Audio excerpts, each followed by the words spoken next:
What you're seeing right now is the moment she realized the man she was about to marry was never hers to begin with. Minutes before, I do. She exposed his secret in front of 250 guests. The Kesha Thompson story. What if the moment you'd been planning your entire life, the day you poured your heart, your savings, and your dreams into a wedding, turned into your worst nightmare? What if just minutes before walking down the aisle in your $20,000 custom designer gown, you discovered a betrayal so shocking it made you question everything? Love, trust, and the life you thought you'd built together.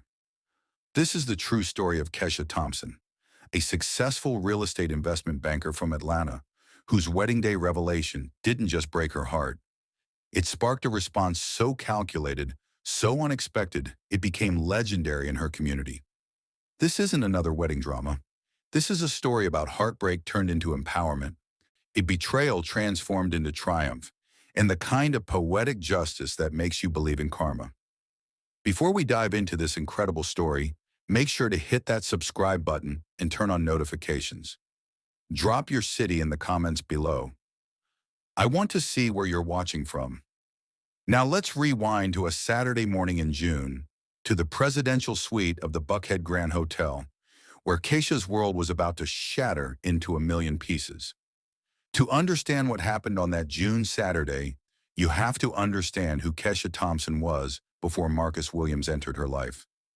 Kesha was born in 1986 in Decatur, Georgia, the only daughter of Dorothea Thompson, a schoolteacher, and Samuel Thompson, a maintenance supervisor for MARTA, Atlanta's public transit system. From the beginning, Dorothea instilled in Kesha a single, unwavering principle: excellence was the only option. Dorothea had grown up in rural Alabama, the granddaughter of sharecroppers. She watched her mother scrub floors in white women's kitchens. She watched her father leave for the fields before sunrise and return after dark, his hands calloused and bleeding. When Dorothea got a scholarship to Tuskegee University, she didn't just see it as an opportunity, she saw it as an escape, and she never forgot the price of that escape. Education is your freedom, she told Kesha every night at the dinner table. Debt is a cage, and a man should never be your plan. He should be a complement to the plan you've already built. Kesha took that lesson and ran with it. She graduated valedictorian of her high school class. She got a full ride to Spelman College, the historically black women's college in Atlanta. At Spelman, she majored in economics and minored in ruthless determination. Her college roommate, Monica Wright, who would later become her maid of honor, remembers those years vividly. Kesha was different, Monica recalls. While other girls were out at frat parties or spring break in Miami, Kesha was in the library with a highlighter and a calculator. She wasn't antisocial. She just understood something early that most of us learn later. Time is the only asset you can't earn back. She wasn't going to waste it. After Spelman, Kesha earned her MBA from Emory University's Goizueta Business School, one of the top programs in the country. By 27, she was a junior analyst at Millennium Investment Group. By 31, she was a vice president. By 34, she became the youngest black female senior vice president in the company's 40-year history. Her specialty was portfolio management, specifically high net worth individuals looking to grow generational wealth. She had a gift for seeing patterns, for calculating risk, for knowing when an asset was overvalued and when it was a hidden gem. She built a portfolio for herself that erased the generational struggle her mother had known. She paid off Dorothea's mortgage. She funded her nephew's college tuition. She bought a townhouse in Cascade Heights, one of Atlanta's most desirable black neighborhoods. She drove a pearl-white Mercedes. On paper, Kesha Thompson had done everything right. She was the embodiment of the American dream, the success story that her grandmother, the sharecropper's daughter, could only have imagined. But there was one area where Kesha's analytical mind couldn't seem to crack the code: love. By 31, Kesha had dated her share of Atlanta's eligible bachelors. There was the lawyer who talked about himself for 3 straight hours, the surgeon who asked her to pay for their first date, the tech entrepreneur who ghosted her after she refused to invest in his sure thing startup. Her mother, Dorothea, was growing impatient. Kesha, I didn't raise you to be a nun. You've got the career. You've got the house. Now where's the man? I want grandchildren before I'm too old to spoil them. Kesha would laugh and change the subject. But inside, she felt the pressure. She had conquered every challenge she'd ever faced. Why was this one so hard? Then on a warm October evening in 2017, at a charity gala for the Atlanta Urban League, everything changed. She was reaching for a glass of champagne when a voice came from behind her. Let me guess. You're the most successful woman in this room, and you're standing by the bar because you're tired of men approaching you with pickup lines they found on the internet. Kesha turned. Marcus Williams was tall, 6'3", with warm brown skin, a perfectly trimmed beard, and eyes that seemed to hold a secret. She raised an eyebrow. And you're approaching me with a pickup line about pickup lines. That's meta. He laughed. It was a genuine laugh, not the forced chuckle she was used to hearing from men trying to impress her. Fair enough, he said, extending his hand. Marcus Williams, I'm not here to sell you anything, I promise. I just saw a woman who looked like she actually wanted to be here. Era and I figured that made us allies in a room full of people who are pretending. Kesha took his hand. His grip was firm, confident. And what makes you think I'm not pretending, she asked. He tilted his head, studying her. Because you're not looking around to see who's watching you. You're just here. That's rare in Atlanta. She didn't know it then, but that conversation would be the beginning of everything. The beginning of a love story she thought was her destiny. And the beginning of a betrayal that would force her to become a legend. Marcus Williams presented himself as the total package. He told Kesha he was 36, a graduate of Morehouse College, and a financial advisor at a boutique wealth management firm called Sterling and Associates. He spoke with the ease of someone who'd grown up around money, dropping references to Martha's Vineyard, golf memberships, and his family's old connections in Savannah. He was charming without being arrogant, attentive without being clingy. He asked Kesha about her work, her goals, her mother, and he actually listened. After their first date at a seafood restaurant in Buckhead, he sent her a text that read, I've been in Atlanta for 10 years. Tonight was the first time it felt like home. Kesha showed the text to Monica the next day. She told her friend that Marcus was different. He wasn't intimidated by her. He actually seemed impressed.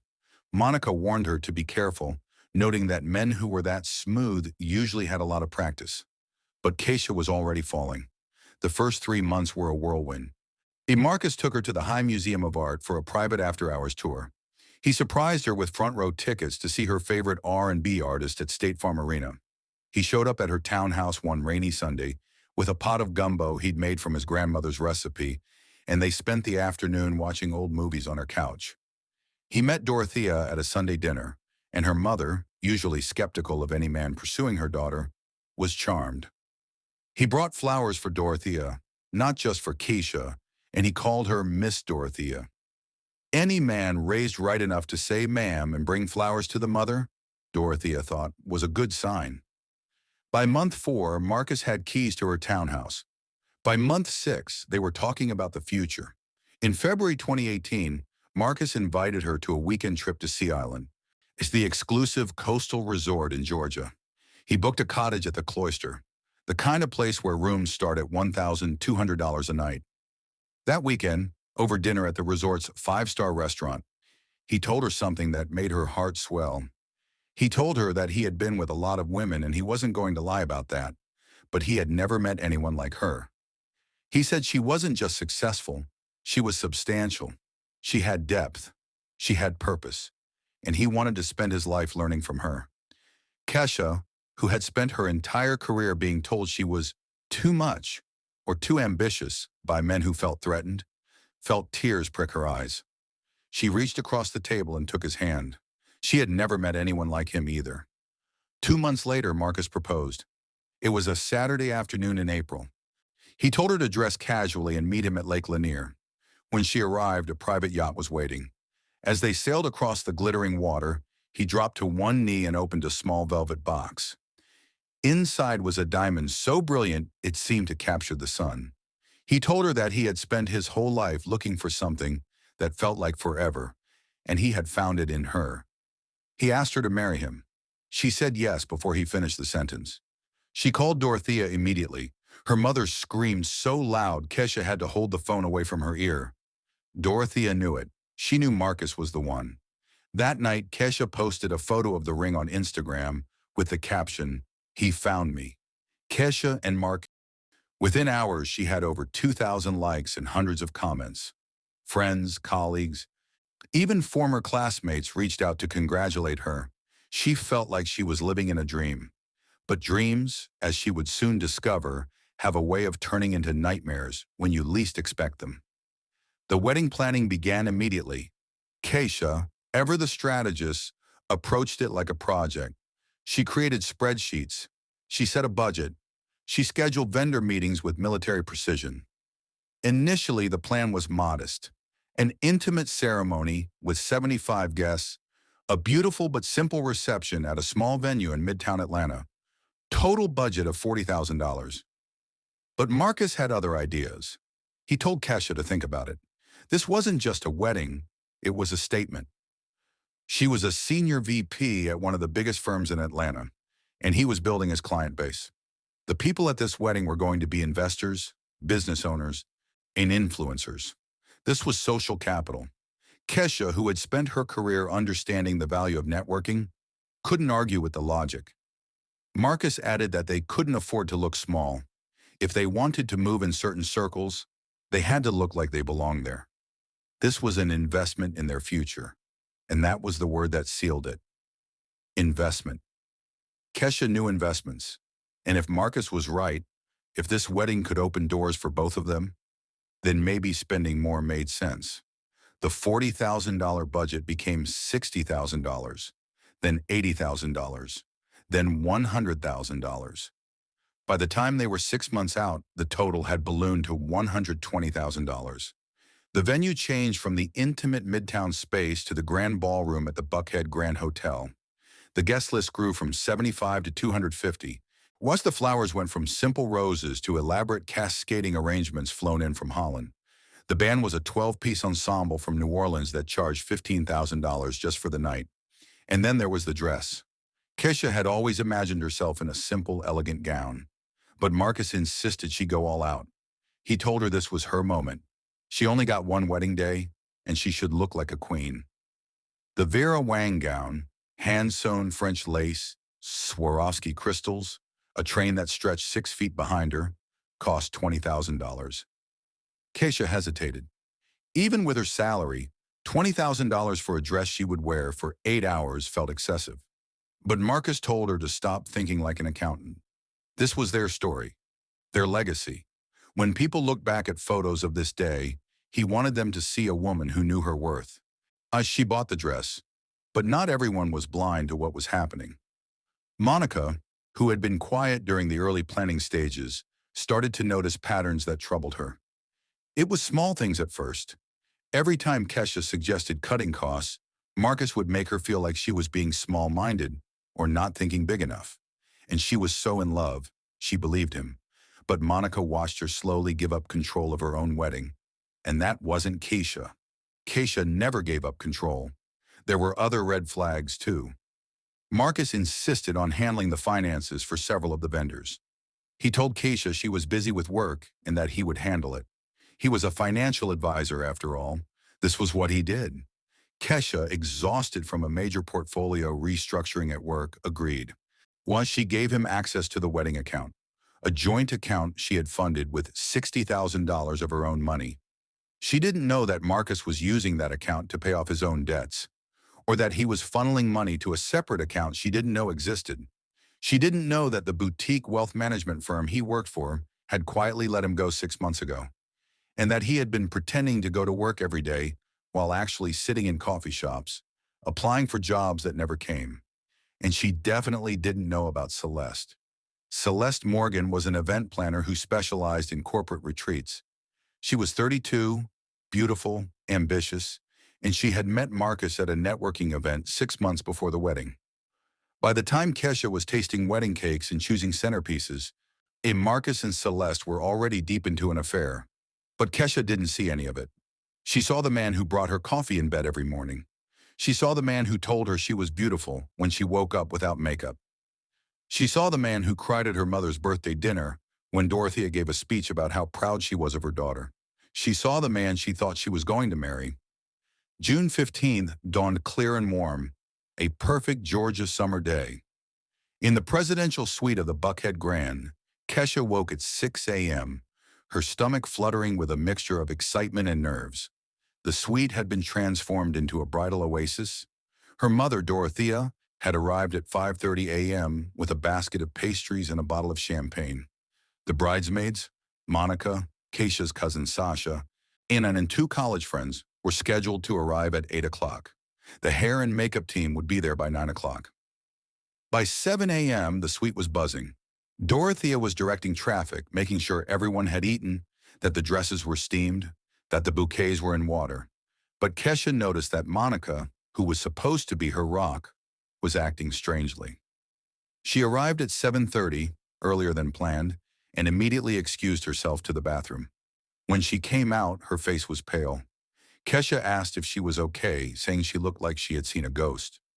Monica forced a smile and said she was just nervous for Kesha. Big day. Kesha didn't press. She was too focused on her own emotions to notice the tremor in Monica's hands. The morning progressed. Hair was curled, makeup was applied, and the photographer arrived and started capturing getting ready shots. Kesha laughing with her mother, the bridesmaids sipping champagne, the dress hanging in the window like a work of art. By 11 a.m., Kesha was in her chair, her hair and makeup complete, waiting for the final touch. The dress. Dorothea brought over the jewelry, the diamond earrings Marcus had given her as a wedding gift, the sapphire brooch that had been her grandmother's. Something old, something new, something borrowed, something blue. She had all of it, Dorothea said. Now she just needed her man. Kesha smiled. In 2 hours she would be Mrs. Kesha Williams. Dorothea's eyes filled with tears. She said Kesha's father would be so proud. Samuel Thompson had passed away 5 years earlier from a heart attack. Kesha still felt his absence like a missing limb. At 12:15 p.m., Monica excused herself again. This time she was gone for 15 minutes. When she returned, her face was no longer pale. It was gray. She told Kesha she needed to talk to her alone. The room went quiet. The bridesmaid stopped laughing. The photographer lowered her camera. Kesha felt a cold knot form in her stomach, the same feeling she got when a deal was about to go bad. She told everyone to get out. Dorothea hesitated, but Kesha insisted. The room cleared. Only Kesha and Monica remained. Monica walked over and sat on the ottoman in front of her. She pulled out her phone. She told Kesha that she had been watching Marcus for months. She knew Kesha was going to hate her for not telling her sooner, but she didn't have proof, and she didn't want to ruin her wedding if she was wrong. She opened her phone and handed it to Kesha. She said she was wrong, and she was so sorry. On the screen was a text message exchange between Marcus and a contact named Celeste with a heart emoji. Kesha scrolled, and scrolled, and scrolled. The messages went back 6 months. The texts appeared on the screen one by one. Can't wait to get this wedding over with so we can start our real life. Don't worry about her. She's the brand. You're the prize. I'm only marrying her for her connections. Once I have control of the portfolio, we're gone. There was a receipt for a $2,000 stay at the Cloister at Sea Island, the same resort where Marcus had taken Kesha for their romantic weekend. But it was the final text, sent just 15 minutes ago, that destroyed everything. Don't be mad, but the honeymoon is booked under her name. I'll switch the tickets to your name once I have access to the account. Maldives in July. You deserve it more. Kesha's hands trembled. The phone dropped onto her lap. A single tear rolled down her cheek, ruining her perfectly applied makeup. For a long moment, she didn't move, didn't speak, didn't breathe. Monica reached for her hand and said her name, asking her to say something. Kesha looked up. Her eyes were dry now. Her jaw was set. She asked who Celeste was. Monica hesitated, then told her that Celeste was an event planner. She was here. Marcus had hired her to manage the reception flow. She was downstairs. A beat of silence passed. Then Kesha did something that Monica would later describe as the most terrifying thing she had ever seen. She smiled. It was a cold, calculated, dangerous smile. She told Monica to get Sharon and the wedding coordinator and the AV tech for the ballroom. Monica asked what she was going to do. Kesha stood up, walked to the window, and looked down at the hotel entrance, where guests were already arriving in their finest attire. She said she was going to give a presentation. What happened in the next hour was nothing short of extraordinary. Kesha Thompson, the woman who had been crying in her wedding dress 15 minutes ago, had transformed into someone else entirely. The investment banker had taken over, and she was about to perform the most important liquidation of her career. Sharon, the wedding coordinator, arrived within minutes, her face a mask of professional calm that cracked when she saw Kesha's expression. Sharon asked what was wrong. Kesha told her nothing was wrong. Everything was about to go exactly right. But she needed Sharon to do exactly what she said. She handed Sharon a list. She needed her to go to the ballroom, make sure the projector was working, disconnect the original slideshow, and connect her laptop. And she needed her to do it without telling anyone, especially Marcus. Sharon looked at the list, then at Kesha, then at Monica, who gave a slight nod. Sharon said she would handle it and left. Next, Kesha called the AV tech, a young man named Devin who had been hired to run the sound and visuals for the reception. She told him to forget everything he was told about the slideshow. She was sending him a new file, and he was to play that file when she gave him the signal. Devin asked if everything was okay. She told him everything was about to be perfect. For the next 45 minutes, she worked with the intensity of a surgeon removing a tumor. She pulled up the original wedding slideshow, a romantic montage of her and Marcus over the past 3 years, and deleted it entirely. She replaced every photo with evidence, the text messages, screenshots of Marcus's credit report, showing $78,000 in hidden debt.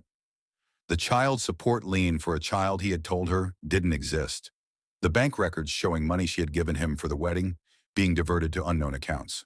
And finally, a photo of Celeste, pulled from her event planning company's website, with a single line of text beneath it. The other woman, currently in the building. Kesha titled the presentation, The Investment, a Postmortem. She saved the file, closed her laptop, and stood up. Monica asked if she was sure about this. Once she did this, there was no going back. Kesha looked at her friend. For a moment, the mask slipped, and Monica saw the pain underneath. The raw, bleeding wound of a woman who had just discovered that everything she believed about her life was a lie. She told Monica that Marcus had brought another woman to her wedding.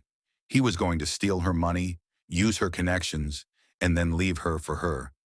And he thought he was going to get away with it because she loved him. She paused. She did love him, but she loved herself more. She walked to the mirror and looked at her reflection.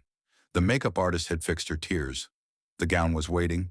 She told Monica to help her get into her dress. At 3 p.m., the doors to the grand ballroom opened. The guests filed in, taking their seats at tables adorned with centerpieces that had cost more than some people's rent. The atmosphere was electric, the kind of anticipation that only a wedding of this magnitude could generate. At the altar stood Marcus. He looked impeccable in his custom Ermenegildo Zegna tuxedo, charcoal gray, perfectly tailored, with a white rose boutonniere that matched Kesha's bouquet. His hair was freshly cut, his beard was precisely trimmed. He was smiling that easy, confident smile that had first charmed Kesha 3 years ago. He thought he was about to pull off the biggest heist of his life. In the back of the ballroom near the bar, a woman in a navy blue pantsuit stood with a clipboard. Celeste. She was pretending to review the seating chart, but her eyes kept drifting toward Marcus. When he glanced her way, she gave a subtle wink. He returned it. Neither of them noticed that Sharon, the wedding coordinator, was standing near the AV booth, her face pale, her hands steady. She gave a subtle nod to Devin, the AV tech, who nodded back. The string ensemble shifted into Ave Maria.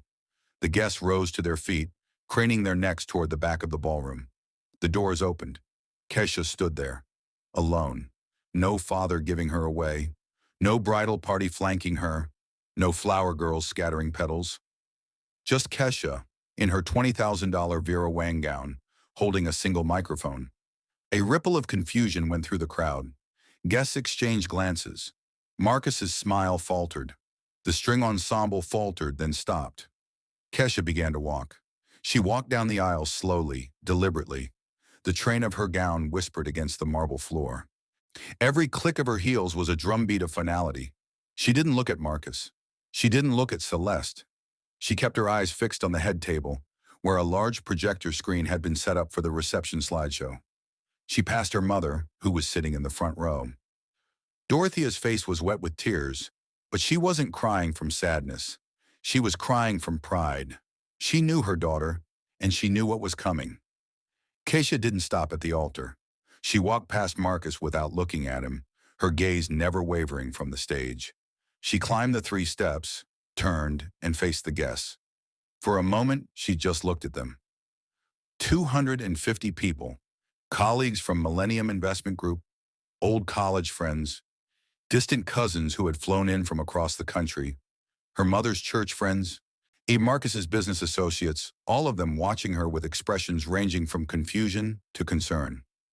She raised the microphone to her lips. "Good afternoon, everyone," she said. "I want to thank you all for coming. I know some of you traveled a long way, and I appreciate the investments you made to be here." A nervous laugh rippled through the crowd. They weren't sure if she was joking. "If you're wondering why I'm holding a microphone instead of a bouquet," she continued, "it's because I have a presentation to make. And since I've spent the last 14 months planning this event, I figured I should be the one to deliver the keynote." She gestured toward the AV booth. "Devin, if you please." The lights dimmed. Marcus stepped forward, his voice a low, angry hiss that the microphone still caught. "Kesha, hi, what the hell is this?" Kesha finally looked at him. Her gaze was calm, steady, unflinching. "This, Marcus, is a portfolio review, and your returns are fraudulent." She pressed the clicker in her hand. The screen lit up. The first slide appeared. A photo of Marcus on one knee on the yacht, the 4-carat diamond ring visible. Below it, in bold red font, were screenshots of the text messages. "Can't wait to get this wedding over with so we can start our real life. Don't worry about her. She's the brand. You're the prize." A collective gasp sucked the air out of the ballroom. Guests covered their mouths, their eyes wide. Phones were now openly recording. "For those of you who don't know," Kesha said, her voice steady and professional as if she were presenting to a board of directors, "I manage high-yield investment portfolios for a living. I analyze risk, I vet assets, I perform due diligence. Unfortunately, I failed to do that with the man standing at the altar." She clicked to the next slide. Marcus's credit report was displayed. $78,000 in hidden credit card debt, a $15,000 child support lien, a $40,000 lien from a former business partner, and a notice of termination from Sterling and Associates dated 6 months prior. "The man who told me he was a wealth manager with old money connections," Kesha said, "has a net worth that, at last count, was approximately negative $133,000. His boutique firm? He was let go 6 months ago. He has been using my credit card to fund this wedding, this tuxedo, and the honeymoon he was planning to take with another woman." She paused, letting the information sink in. "And the child support lien? That's for a 7-year-old son named Marcus Jr., who lives in Decatur with his mother. Marcus told me this child didn't exist. He said the woman was crazy and making things up. The court records suggest otherwise."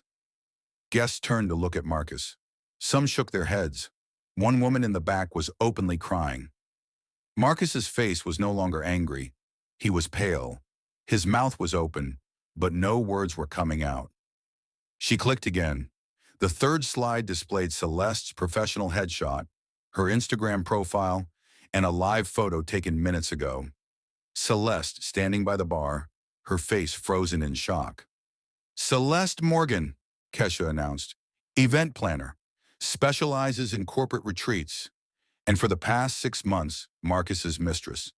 She's been attending business meetings with him at the Cloister at Sea Island, the same resort where Marcus took me for what I thought was a romantic weekend.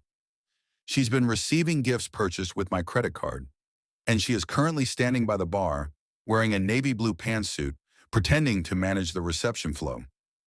The crowd turned toward the bar, every head swiveled. 250 people stared at Celeste, who had frozen mid-step, her clipboard clutched to her chest like a shield. Kesha's voice remained calm, almost conversational. "Celeste, please don't leave. You're an integral part of this presentation. Marcus was planning to switch the honeymoon tickets to your name. Maldives in July. I hope you enjoy it.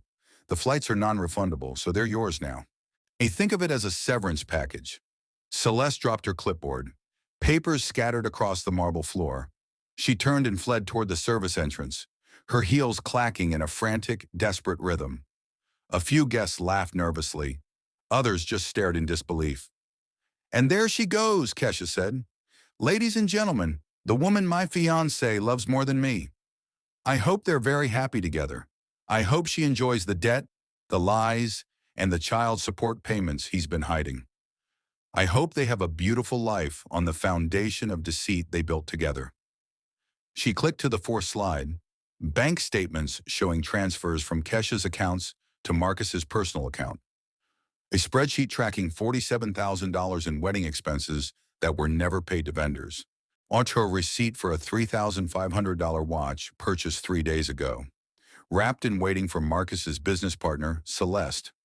"Now let's talk about the money," Kesha said, "because I know you're all wondering, how did a woman who manages portfolios for a living get swindled by a man with a negative net worth?" She paused, letting the question hang in the air. "The answer is simple. I trusted him, and trust, when placed in the wrong hands, is the most expensive asset you can lose." She began pointing to the screen, her voice taking on the cadence of a lecture. "Over the past 14 months, Marcus convinced me to expand our wedding budget from $40,000 to $120,000. He told me it was an investment in our social capital, a strategic move to elevate both of our careers in Atlanta's elite circles. I believed him because I wanted to believe him. I wanted to believe that the man I loved had my best interests at heart." She clicked to a new slide showing a pie chart. "Here's where the money actually went. $32,000 to the Buckhead Grand. That part is real. $15,000 to the band. Also real. But $47,000 was funneled into accounts I don't have access to. Some of it went to pay off Marcus's credit card debt. Some of it went to child support arrears. And some of it, about $12,000, went to consulting fees for Celeste's event planning company, for services that were never rendered. Unless you count sleeping with my fiancé as a service." She turned away from the screen and looked directly at Marcus. "I have already contacted my attorney. I have already filed a report with the Atlanta Police Department's Financial Crimes Unit. And I have already frozen every account that Marcus had access to. The money that was stolen will be recovered. The vendors will be paid, and Marcus Williams will be held accountable." She stepped down from the stage. The train of her gown cascaded behind her like a waterfall of silk and lace. She walked toward him, the microphone still in her hand, her heels clicking against the marble floor with the precision of a metronome. "You plan to marry me for my portfolio," she said. "You plan to take my savings, my credit, my reputation, and then discard me. You brought your mistress to our wedding. You used me. You lied to me. You made me believe that I was the love of my life when I was just a transaction." She stopped inches away from him. They were close enough that he could have reached out and touched her. But he didn't move. He couldn't. "But you forgot one thing, Marcus," she said, her voice dropping to a whisper that the microphone still captured. "I'm the one who builds the portfolios. I'm the one who analyzes the risk. I'm the one who performs due diligence. And you? You were the worst investment I ever made. So I'm liquidating." She stepped back, turned to face the crowd, and raised the microphone one last time. "Lunch is served. The bar is open, and the band is paid for. So please eat, drink, and enjoy the reception. Because this is the last party Marcus Williams will ever be invited to in this city." She turned, walked to the front row, and extended her hand to her mother. "Let's go, Mama." Dorothea took her daughter's hand. Together in the $20,000 Vera Wang gown and a simple lavender mother of the bride dress, they walked back up the aisle. 8 guests rose to their feet. Some applauded, some cried, some continued recording on their phones. Keisha's face was serene, not happy, not sad, but peaceful, the peace of a woman who had just reclaimed her life. Marcus stood alone at the altar, his mouth opened and closed like a fish gasping for air. He tried to say something, maybe her name, maybe an excuse, maybe a plea, but no sound came out. The last image of the ceremony was Kesha and Dorothea walking through the doors of the ballroom, disappearing into the light of the hotel lobby, leaving Marcus standing in the wreckage of everything he had tried to steal. What happened in the next hour was chaos. Within minutes, cell phone videos of Kesha's presentation began circulating on social media. The hashtag #KeshaKarma appeared on Twitter within 30 minutes. Within 2 hours, it was trending nationally. TMZ ran a headline: Atlanta bride exposes cheating fiancé during wedding ceremony. The Shade Room posted, "Watch this bride expose her man in front of 250 guests. We are screaming." The Atlanta Journal-Constitution reported, "Wedding turns into reckoning for Buckhead groom accused of financial fraud." But while the internet was exploding, Kesha was in the back of a black SUV with her mother, driving away from the Buckhead Grand. She didn't say a word for the first 20 minutes. She just sat there, holding her mother's hand, staring out the window. Dorothea didn't ask if she was okay. She knew she wasn't, but she also knew she would be, because her daughter was the strongest person she had ever known. Back at the Buckhead Grand, Marcus was having a very different experience. He had retreated to the groom's suite, where his groomsmen, those who hadn't already left, confronted him. His best man Derek told him that he had known him since they were kids and had stood by him through everything. But this, he brought his mistress to his wedding, he stole from her, he lied to her about having a son. Derek said he couldn't even look at him. He took off his boutonniere, dropped it on the floor, and walked out. He was the last groomsman to leave. Celeste, meanwhile, had fled to her car in the hotel parking garage. She sat in the driver's seat, her hands shaking, tears streaming down her face. Her phone was also blowing up. Clients canceling contracts, friends demanding to know if the videos were true, her mother calling repeatedly. She didn't answer any of them. By nightfall, the story had reached every corner of Atlanta's social scene. The wedding that was supposed to be the event of the season had become something else entirely. A cautionary tale, a viral sensation, and the beginning of a new chapter for a woman who refused to be a victim. In the days after the wedding, Kesha did something that surprised everyone. She didn't hide. She didn't retreat to a cabin in the mountains to cry into a pint of ice cream. She didn't issue a statement or give interviews to gossip blogs. Instead, she went back to work. When she walked into the Millennium Investment Group building, head held high, wearing a sharp business suit, her colleagues nodded at her with respect as she passed. One colleague later recalled that they didn't know what to expect when she came back. But she walked in like nothing had happened, like she hadn't just become the most talked about woman in Atlanta. That was when they knew she was going to be fine. Better than fine. She was going to thrive. But behind closed doors, Kesha was fighting a war. She hired a forensic accountant to trace every dollar Marcus had taken. She filed a civil lawsuit against him for fraud, theft, and emotional distress. She cooperated with the Atlanta Police Department's investigation, providing them with bank records, text messages, and a detailed timeline of the deception. Her attorney, Kimberly Clark, later said that when Kesha came to her, she had already done most of the work. She had every transaction documented, every text message saved, every lie cataloged. She didn't come to her as a victim. She came to her as a client who knew exactly what she wanted. And what she wanted was justice, not revenge. Justice. The civil lawsuit was filed on June 28th, 13 days after the wedding. The amount Kesha sought, $347,000, which included the stolen wedding funds, the cost of the honeymoon, emotional damages, and legal fees. Marcus was served with the lawsuit at his apartment in Decatur. A neighbor filmed him receiving the papers and posted the video online. He looked disheveled, unshaven, wearing a wrinkled t-shirt, a far cry from the polished, confident man who had stood at the altar. The neighbor later commented that he looked like he hadn't slept in 2 weeks, and honestly, good. That man deserved everything coming to him. By mid-July, Marcus's life had unraveled completely. The Atlanta Urban League, where he had built his social reputation as a philanthropist and community leader, revoked his membership. The board released a statement saying they were deeply disturbed by the allegations and that Marcus Williams no longer reflected the values of the organization.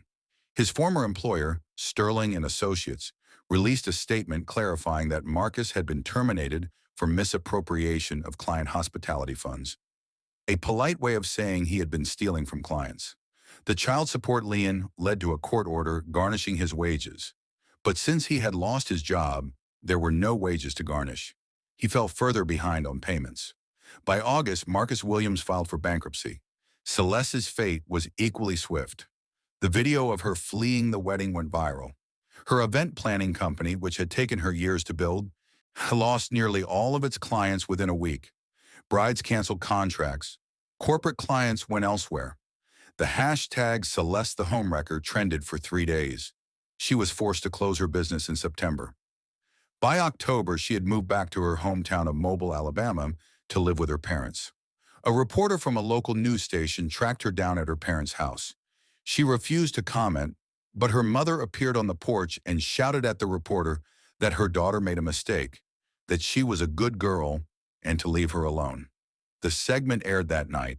It was widely mocked on social media. While Marcus and Celeste were sinking into obscurity, Kesha was rising. In September, 3 months after the wedding, she was invited to speak at the National Association of Women Business Owners annual conference in Chicago. Her speech, titled Due Diligence, How to Vet Your Life Like You, Vet Your Investments, received a standing ovation.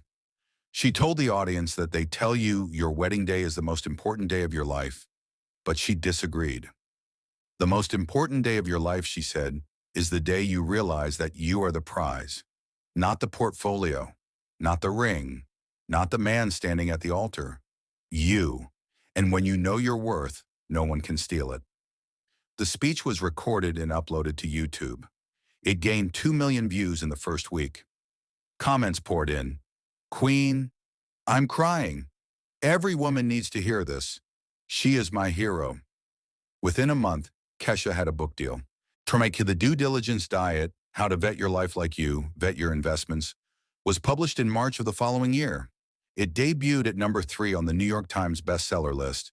The book was part memoir, part practical guide. It detailed Kesha's journey from heartbreak to empowerment, but it also provided readers with tools to protect themselves.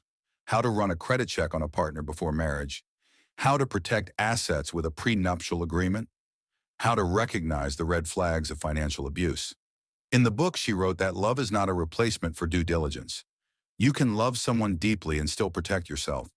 In fact, if they love you, they will want you to feel safe. They will want you to be protected. The only people who are threatened by boundaries are the people who plan to cross them.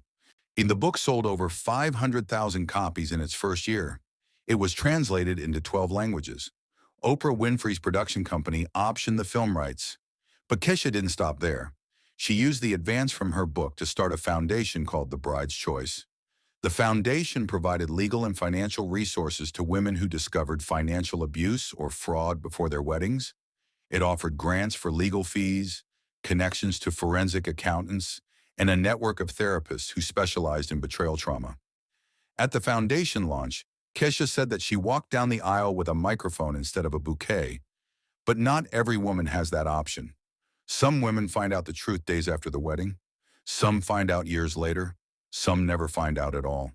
The Bride's Choice was there to make sure that every woman has the resources she needs to walk away, whether it's minutes before I do or decades later. The foundation helped 147 women in its first year. By year 3, that number had grown to over 2,000. There was one question that everyone asked Kesha in the months after the wedding. What did you do with the dress? People expected her to say she burned it, or donated it, or threw it in the trash. But Kesha did something else. She kept it. She explained that people asked her why she kept it, why she didn't burn it or sell it. She understood why they asked. For a lot of women, that dress would represent everything that went wrong. But for her, that dress represented everything she survived. It represented the woman who walked down the aisle with her head held high. Even when her heart was breaking, it represented strength, and she wasn't going to let Marcus take that from her. 6 months after the wedding, Kesha wore the dress again. It was the one-year anniversary of her foundation's launch. She had the gown slightly altered, the train removed, the silhouette modernized. She wore it to the party, which was held at the same Buckhead Grand Hotel where the wedding had taken place. She booked the ballroom, the same ballroom where she had exposed Marcus in front of 250 guests. At the party, she stood with a microphone, a tradition now, and told the crowd that a year ago, she stood in that room and told the truth. It was the hardest thing she had ever done, but it was also the most important thing she had ever done. Because telling the truth, even when it hurts, is the only way to be free. She raised her glass and toasted to the truth and to every woman who has the courage to speak it. The room erupted in applause. That night, a photo of Kesha in the Vera Wang gown went viral, not as a symbol of heartbreak, but as a symbol of triumph. The caption, "Reclaimed."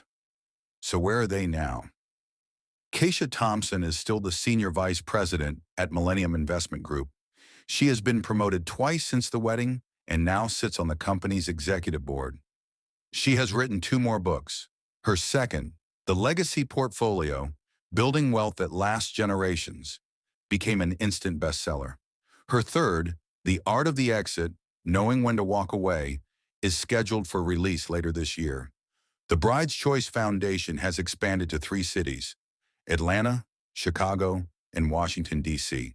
Kesha personally meets with every woman the foundation helps, a practice she says she will never stop. She has not remarried. When asked if she ever will, she smiles and says she's waiting for an asset that appreciates in value, not a liability that depreciates on site. Marcus Williams left Atlanta 6 months after the wedding. He moved to a small town in Mississippi, where he reportedly works at a cell phone kiosk in a mall. The civil lawsuit Kesha filed against him was settled for $275,000, most of which he will likely never pay. His bankruptcy filing wiped out some of the debt, but the child support line remains. He has not seen his son, Marcus Jr., in over 2 years. According to people who knew him in Atlanta, he has cut off contact with almost everyone from his old life. His best man, Derek, he has not spoken to him since the wedding. Celeste Morgan still lives in Mobile, Alabama, with her parents. She has not returned to event planning. She works as a receptionist at a dental office. She was briefly engaged to a local man in 2021, but the engagement was called off when his family discovered the viral video of her fleeing Kesha's wedding. She has not been in a public relationship since.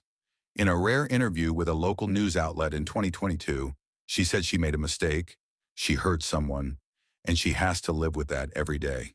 There was nothing else she could say. The interview was widely criticized as insufficiently remorseful. Dorothea Thompson is retired now. She spends her time gardening, volunteering at her church, and spoiling her grandson, Kesha's nephew, whose college tuition Kesha paid off years ago.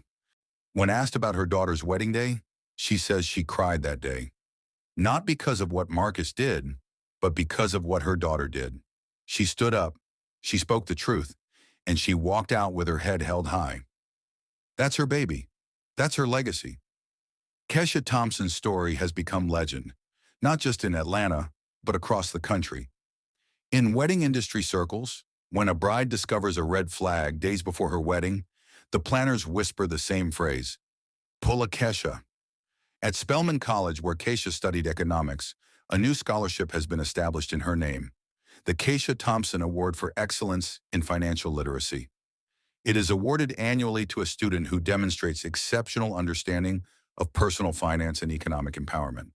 And in the world of financial services, Kesha has become a symbol of something larger than herself, a reminder that the skills we use to protect our money can also protect our hearts if we have the courage to use them. She is asked all the time whether she regrets the wedding, the dress, the money she spent. And her answer is always the same, no. She doesn't regret any of it, because that day, the worst day of her life, was also the day she became who she was always meant to be. A woman who knows her worth, a woman who refuses to be a victim, a woman who understands that the most important investment you will ever make is in yourself. She tells audiences that if you're watching this and you're in a relationship that doesn't feel right, trust yourself. If you're planning a wedding and something feels off, trust yourself. If you're standing at an altar with a man who doesn't deserve you, walk away. Walk away with your head held high. Walk away in your $20,000 gown if you have to. And know that on the other side of that walk is a life you can't even imagine yet. A life that is yours. A life that is free. Kesha Thompson turned the worst day of her life into a legacy that continues to grow. Her story isn't just about a wedding gone wrong. It's about what happens when a woman decides that she is the prize and refuses to let anyone tell her otherwise. If you enjoyed this story, smash that like button, subscribe to the channel, and share this video with someone who needs to hear it. Let me know in the comments. Would you have done what Kesha did? Or would you have walked away quietly? Drop your city below. I see you, Atlanta. I see you, Chicago. I see you, New York. I see you, London. We're everywhere. Until next time, remember, your story is yours to write. Make it legendary.